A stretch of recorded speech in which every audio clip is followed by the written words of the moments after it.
Ávöxtur sannleikans. Orð Guðs í hjarta manns. Lifandi vegurinn.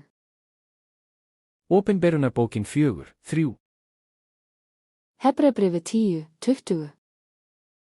24. Ávöxtur sannleikans.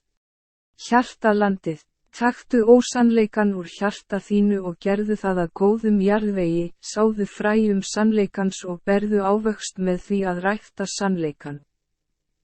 Endurheimta land, finndu ósannleikan sem Biblían segir að þú eigir að henda eða ekki gera, taktu hann úr hjarta þínu og gerðu hann frjóan jarðveg. Að gróðursetja fræ sannleikans.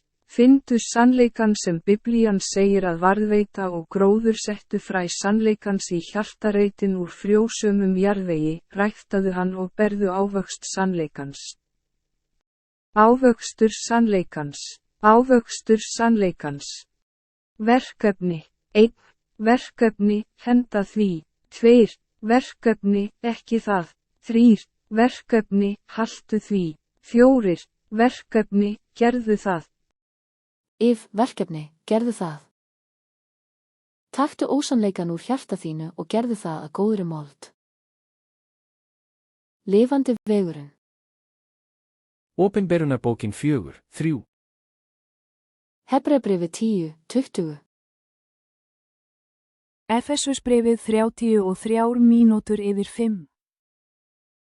En sem sagt, þið skuluð hver og einn elska eiginkonu sína eins og sjálfan sig, en konan beri lotningu fyrir manni sínum. Efesusbréfið 6:1.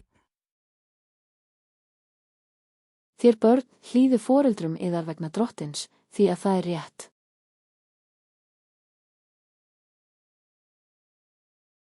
Efesusbréfið 6:2. Heiðra föður þinn og móður, það er hið fyrsta boðorð með fyrirheiti. Efesusbréfið 6:4.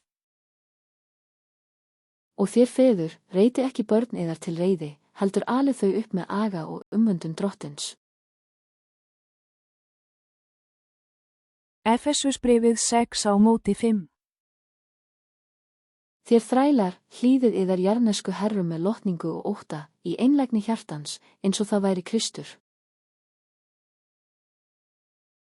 Efesusbréfið 6:6.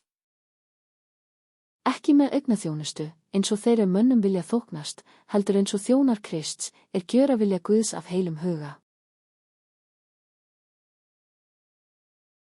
Efesusbréfið 6:7. Veitið þjónustu yðar af fúsu geði, eins og drottin ætti í hlut og ekki menn. Efesusbréfið 11 mínútur yfir 6. Klæðist alvætni Guðs, til þess að þér geti staðist vélabrögð djöfulsins. Efesusbréfið 13 mínútur yfir 6. Takið því alvætni Guðs, til þess að þér geti veitt mótstöðu á hinum vonda degi og haldi velli, þegar þér hafið sigrað allt. Efesusbréfið 14 mínútur yfir 6. Standið því girtir sannleika lendar yðar og klæddir brynju réttlætisins.